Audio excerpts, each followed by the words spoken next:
నేను ఆనాడు ఏం చెప్పాను ప్రైవేటీకరణ జరగనీయము, అవ్వదు, మార్క్ మై వర్డ్స్ అని చెప్పా. ఈరోజు కట్టుబడి ఉన్నా స్వామి, మేము కట్టుబడి ఉన్నాం.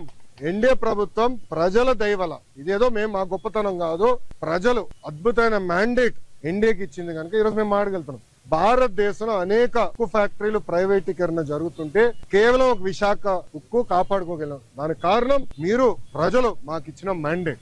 7 నెలల్లో స్టెబిలిటీ కోసం సుమారుగా 1300 నుంచి 1600 కోట్ల రూపాయలు స్టెబిలిటీ కోసం తీసుకొచ్చాం. ఇప్పుడు 11,000 కోట్ల రూపాయలు కేంద్ర ప్రభుత్వం నిధులు తీసుకొచ్చాం. ఆంధ్ర రాష్ట్ర ప్రభుత్వంగా సుమారుగా 2,500 కోట్లు వేస్తున్నాం. ఇది by way of water, by way of power stability ఇచ్చడం. సో ఉక్కు ఫ్యాక్టరీలో ఉన్న ఉద్యోగస్తులను కూడా కోరేది ఏంటంటే, ఇది రెండోసారి మన కేంద్ర ప్రభుత్వం బెయిల్అవుట్ ఇస్తుంది. మొదటిసారి ఇట్లనే ఎన్డీఏ ప్రభుత్వంలో తెలుగుదేశం పార్టీ భాగస్వామి అయినప్పుడు ఆనాటి ప్రధానమంత్రి వాజ్పేయి గారు సుమారుగా 1300 కోట్లు ఇచ్చారు. ఇప్పుడు 11,000 కోట్ల రూపాయలు ఇస్తున్నారు. ఇదంతా మనం దేశం కోసం తిరిగి ఇవ్వాల్సిన బాధ్యత మనది. ఇదంతా ఎక్విటీ రూపం.